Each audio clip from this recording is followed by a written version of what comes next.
We do see higher rates of ARFID in neurodivergent individuals.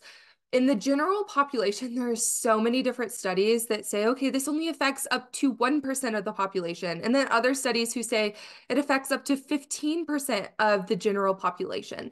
So there is a wide range, but we do have research to show that in the autistic population, we have rates up to 33%. So showing that even 1 in 3 children on the autism spectrum experience ARFID. Hey everybody, welcome back to another episode of Nourishing Autism. Today we are going to be talking about a topic that is a really hot topic right now, but for a really good reason, and that is something called ARFID. Now, a lot of people are confused about what ARFID is or incorrectly calling it AFRID, and I just want to really explain about what ARFID is so you can actually understand if this is something that you need to be considering for your child on the autism spectrum. So ARFID is an acronym and it stands for Avoidant Restrictive Food Intake Disorder. And this condition is actually an eating disorder, which a lot of people don't realize. So it's a mental health diagnosis. However, what's different about ARFID is that it actually doesn't take into account how you feel about your body. In children, signs of ARFID include a sudden refusal to eat foods they had previously enjoyed, a fear of trying new and unfamiliar foods, limiting the variety of foods that they eat, a lack of interest in eating or a low appetite, a fear of choking, vomiting, or pain associated with eating, or significant weight loss and or nutritional deficiencies. So ARFID is actually more rooted in anxiety around food, severe sensory issues, and again, not taking into account their body size or type. So there's actually 3 types of ARFID, which also a lot of people don't realize. So we have avoidant, aversive, and restrictive.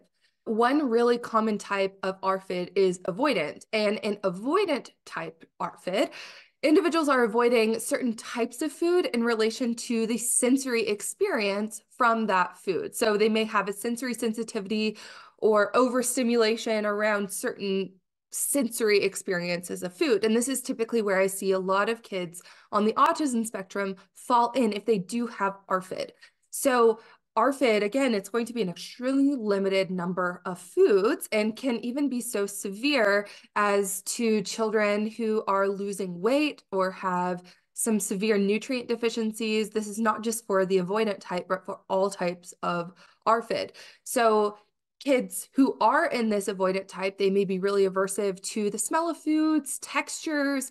It could really impact the nutrient intake that they're getting from foods based on the avoidance of certain food texture types or food sensory types. So again, this is where I see a lot of autistic children falling into this avoidant type of ARFID. Now, the second type of ARFID is called aversive type. So this is going to be individuals who avoid types of foods or certain foods in general out of anxiety or fear. And this is typically linked back to some kind of traumatic experience with food, whether that was choking with food, being sick after eating food, so nausea or vomiting could be linked to pain after eating a certain food, or maybe a traumatic experience that the child experienced of being forced to eat a food. So this is more related in anxiety and fear rather than the sensory experience around eating. Now, lastly, we have restrictive type ARFID, which is those individuals who show little to no interest in eating food. It can make them not want to eat altogether, not experience hunger. We can also see autistic individuals falling into this camp. So interoception, which is our ability to detect if we're hungry, if we're full, if we need to go to the bathroom, basically all of those internal body sensations from our organs detecting hunger or fullness. So this could also loop into this restrictive type ARFID, where they're not detecting if they're hungry and they have no interest in eating altogether. So the 3 types: avoidant, restrictive, and aversive. So it's helpful to understand that. So some people are wondering, okay, well, what's the prevalence of ARFID in the general population? And does autism increase rates of ARFID? So yes, we do see higher rates of ARFID in neurodivergent individuals. In the general population, there are so many different studies that say, okay, this only affects up to 1% of the population. And then other studies who say it affects up to 15% of the general population. So there is a wide range, but we do have research to show that in the autistic population, we have rates up to 33%. So showing that even 1 in 3 children on the autism spectrum experience ARFID. Now, I do keep saying children. Typically, we see ARFID develop in adolescence and childhood. We don't see it typically developing in adulthood, although people can experience ARFID their entire life if they're not receiving support and the right kind of support or feeding therapy. And still, even in those situations, sometimes people can experience ARFID to an extent over their life. You can go into recovery with ARFID, but that really deserves a very multidisciplinary approach, the correct type of feeding therapy that is going to, help you be able to cope and manage. Also, typically taking into account therapy that could help somebody address that kind of anxiety or fear that they have around food.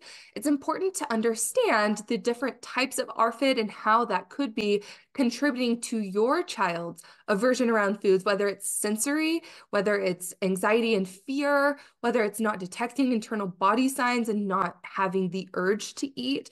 All of these different things are going to require different approaches. A restrictive eating is really based in sensory.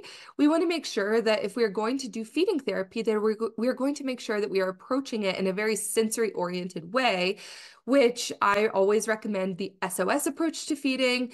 That is very sensory oriented. And this is the type of feeding that I have been trained in and that I often teach families in my membership as well, how to bring this home. And then occupational therapists and speech therapists are going to be utilizing this type of feeding therapy. You can type into Google SOS therapist archive or SOS therapist finder, and you can type in your zip code. They have therapists all across the world, and I really recommend this type of feeding therapy because just because a practitioner offers feeding therapy, that doesn't mean that they're trained in sensory-oriented approaches or autism or ARFID. So we want to make sure that you're getting the right kind of feeding therapy for your child's needs. Now, if we do know that their ARFID is extremely based in traumatic experiences around food, well, yes, feeding therapy could be helpful. We also want to be making sure that we are addressing the root problem, which is that extreme anxiety and fear around food, which could bring in maybe a counselor, a child psychologist to help them cope and also help them understand and process through that extreme fear and anxiety and how to move forward through that. So we want to make sure we're addressing that anxiety. Then when it comes down to the restrictive type ARFID, if a child isn't recognizing their body cues, that could also be really helpful to bring in a child psychologist or therapist who's going to be able to help them identify what it feels like for them to feel hunger. Maybe getting on a really solid routine can also help your child, be able to recognize some of those signs of hunger and fullness. We can also set up supports for the child in order to be able to help themselves understand when it's time to eat if they're not feeling those internal body signs. They can still experience some physiological and biological side effects from not eating. That could include behaviors when their blood sugar gets really low, or they could experience malnutrition and nutrient deficiencies, which we know can contribute to other symptoms as well, and just make them not feel their best. So we want to make sure that we are addressing all of these different things and looking deeper into the reason or reasons as to why your child may be experiencing ARFID. I think it's also important to note that we want to make sure that they are getting the nutrients their bodies need now. So most individuals with ARFID do need some additional nutritional support, whether that means a multivitamin. Some people do require tube feeding or some other kind of nutritional support to make sure that their bodies are getting the right nutrients while they're also undergoing therapy or feeding therapy to make sure that they're getting the nutrients that their bodies need now while they're working on getting closer to ARFID recovery. So you might be wondering, as a parent, how can I support my child with ARFID or suspected ARFID? My number one thing would be to really recommend to not force them to eat. We want to make sure that we're creating an environment around eating that is going to be a positive and stress-free environment, especially if your child experienced some kind of a traumatic event with eating. We want to make sure that they are able to add more and more positive experiences with food. So we want to make sure to follow their lead. Of course, we can provide opportunities for them to try new foods and present them in a way where there's no pressure to try, or maybe experiencing the food in other ways of just taking a bite. Maybe that means touching the food. Maybe it means smelling it. There are all these different types of ways that we can interact with foods that are not just eating. And if you need support with this, we have tons of resources inside of my membership called the Nourishing Autism Collective. And inside of the collective, we just introduced a new feature, which is really exciting. It's called individualized roadmaps. And what you do when you join the collective, now there's a personalized onboarding experience. So you take a quiz, you tell us your main nutrition concerns, where you are in your journey, and we will sort you into your individualized roadmap.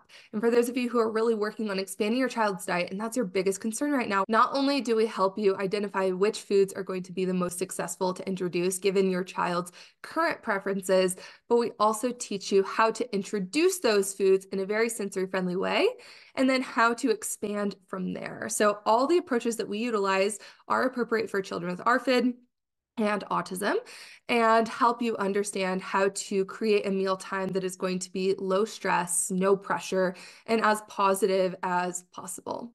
If your child does have ARFID, we also suggest bringing this up with your pediatrician and getting referrals to either feeding therapists or a child therapist to be able to help your child work through this. One-on-one support with ARFID is really important as well. So I would recommend finding additional resources where your child can also get the support that they need one-on-one. I hope this episode helped you learn more about ARFID and raise awareness about this condition so that you can identify if your child has ARFID, if this is worth bringing up to your pediatrician, or also just increasing empathy for those who share about ARFID and experience this on a daily basis. Thanks so much for tuning in to this episode of Nourishing Autism. I will see you next Wednesday when we drop our next episode.